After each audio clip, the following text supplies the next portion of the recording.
what do you see?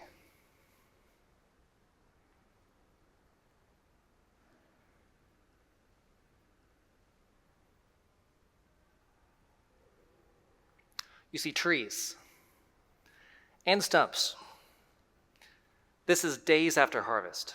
This is the Scalable tribe's forest, the first forest that we visited as part of the PDX Next new main terminals renovation project. One of the 13 landowners that we can track our wood back to for the project's 9-acre mass timber roof. I remember getting out of the tour van that day with our friends at the Port of Portland. And I remember being nervous and excited. We were finally getting to see a harvest site where wood came from. We're actually getting to see the forest, the harvest unit, the actual tree stumps that it came from. I didn't quite know what to expect. So I asked Tom Strong, the CEO of the Scalable tribe, and his forester Joel. I was asking them, where's the harvest site? And he said, look around. This is it. I felt something shift in me that day. This was as bad as the forest was going to look. This wasn't the moonscapes from clear cuts that I've seen in the past. This was an alternate model of forestry, one that balanced economy and ecology. Standing there, I realized that sustainable forestry was possible for our project. As an architect that has dedicated his entire career to this term, sustainability, this word, ironically, is the wrong word. Sustainable just doesn't cut it in our climate crisis today. Right? I mean, for instance, what if someone asked me, hey, Jake, what's your relationship like with your partner? I said, well, no, it's sustainable. It's maintainable. No, I want to say that my relationship is restorative, is nourishing, helps me grow. Right? It's regenerative. It gives my life purpose. That's the kind of relationship that I want. And that's the kind of forestry that we want for our buildings. So my goal today is to convince you that mass timber buildings represent this opportunity to grow our buildings' relationships with the land and the communities that provide them. Because we need to stop making buildings that aren't climate solutions. What am I going to tell my son Theo in 10 years when he asks me, hey, Dad, what did you do to fight climate change? Am I going to tell him, son, your dad dedicated his entire career to making climate change slightly less bad, to pollute less. You should have seen other people were polluting way more than me. It wasn't my fault. No, we need buildings that make our world a better place for him and for future generations. And because we need to stop making buildings that aren't climate solutions. We know that wood has inherent carbon benefits. One, the wood beam takes less carbon emissions to manufacture and produce than the steel beam. Two, there's biogenic carbon stored in that wood beam back from when it was a tree, when it was a forest, and it sequestered CO2 out of the air. So as long as we make sure that the forest regenerates and we're good stewards of that carbon in the built environment, then we've actually increased the amount of carbon in the systems down here and kept it out of the atmosphere, causing climate change. And three, forestry plays a key role. 11.3 gigatons of CO2 emissions. That's the amount that is needed to be drawn down from natural systems all across the globe by 2030 to avert the worst impacts of climate change. And forests represent 65% of this opportunity. And IFM, or improved forest management, represents 10%. Now this entails harvest methods that grow more trees than they cut. And it's about maximizing the amount of carbon storage on the landscape as we're making wood products that go into long-term durable wood markets. This is the third largest natural climate solution that we can employ. And our buildings can help move this along. Because we need to stop making buildings that aren't from their region. The best compliment that we ever got on PDX is that we designed a building that looked like it grew there. We designed a building that looked like it grew there. It's beautiful. Thank you. Now, PDX is rooted in place through its supply chain, but it also engages place in many other ways. This isn't just about wood. For instance, daylight, which we do get in Portland, I promise. 50 skylights, 5 different skylight types, all based upon the natural phenomenon of light that you experience when you walk in the forest. Whether it's the way that light registers on a 3-dimensional field of objects, i.e. branches and trees, or whether it's a translucent skylight that glows like our foggy forests or cloudy sky conditions that we're so accustomed to here in the Pacific Northwest. This building is going to feel like the forest. Also, in Portland, we care about climate change. So we know that our buildings have to be more efficient and electrified. So at PDX, we've doubled the size of the terminal core, and we've cut our energy use by more than half. So we're using less energy than when we started, and we're having more airport. And this is in part because we're using a heat pump to exchange heating and cooling energy with the Troutdale Sandstone Aquifer. This is one of the most efficient systems imaginable, and it's all electric. So we're able to ride the greening of the utility grid over time and drive our carbon emissions down even further. Also, we Portlanders, we love our trees. So we're putting 72 of them inside the building. They're going to be 15 to 25 feet tall on day 1. And we know that these direct experiences of nature are going to have positive biophilic impacts on the 35 million passengers that go through there every year, or the 10,000 employees that work there every day. But I think still, out of all of this, the most innovative thing that we did on this project is answer this simple question. Where does our wood come from? And it all starts with transparency. So if you see a typical mass timber building and you look up and you point at a beam and say, where did this wood come from? Generally, we can only locate it back to the region. That's coming from a wide variety of landowners and a wide variety of different forest practices. What we want is the image on the right. But it's hard to get there. Right? Let's start with the mill. From the beginning, everything gets all mixed up. Whether it's from the forest going into the log deck and then through the mill, it's almost impossible to tell that this 2x4 came from this particular forest. But we can ask one simple question. Where did this log deck come from? Right? The mills have this information. They know exactly how many logs that they purchased and from whom for any given production run. So if we ask for this information, we can start to know a little bit more about where wood came from. Prorated by volume because it's still all blended, but now we can start to ask the question, how much of my wood came from indigenous sources? How much came from small family forests, from legal minimum forestry, or from above and beyond?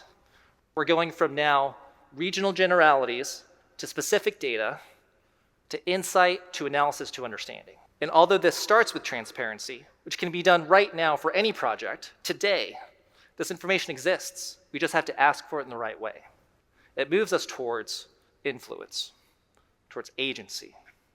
Because what we really want is to be able to increase the amount of wood that comes from these desirable sources, from this above and beyond sustainability, above and beyond sustainable forestry.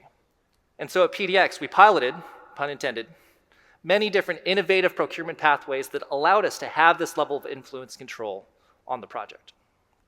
For instance, we targeted small family mills that just by the nature of the scale of their operation, they know exactly where every log in their log deck came from. So this allowed us to work with Caster's Custom Cuts out of Moala, Oregon. 8 employees, 5 of which are family members, 1 of which is a dog. And they were able to target small family forests, like Hyla Woods.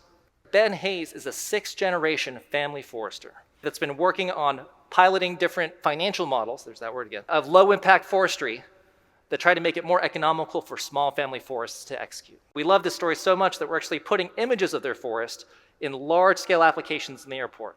So we can point to it and said that this forest provided some of the wood for our project. And this is important, right? This is from the beyond. But this shows that this kind of forestry, this more ecologically sensitive forestry, is not as financially efficient as other models of forestry. It has different values, and we need to hold those up if we want to target and execute those. Another tool in the toolkit is segregation. This is where we go to the mill and we ask them to segregate their log deck from sources that meet any type of criteria. And then when this goes through the mill, everything on the back end can be traced back through to those forest sources that were segregated. So in this case, we asked Mankey Lumber out of Washington to segregate any sources from indigenous tribes that they're sourcing from. So this is where we got some of the Skokomish wood for my intro.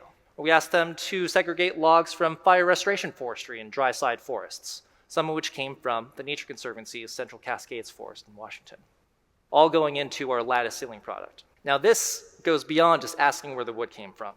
This is working closely with the mill to thread the needle, to target sources, to evaluate these different aspects, right? It takes the right mill, the right ask, the right partnership, but it's worth it, right? Let's take wildfire smoke, for instance, a problem that's accelerated and exacerbated by climate change. Our buildings can help with this problem. This is fire restoration forestry. This is an image from the Klamath tribe. They didn't provide wood for PDX, but they have this incredible image, this aerial shot of their forest after the 2021 boot-like fire came through South Central Oregon. And this picture shows that these different harvest approaches are not all created equal when it comes to rebuilding fire resiliency of that forest's natural type.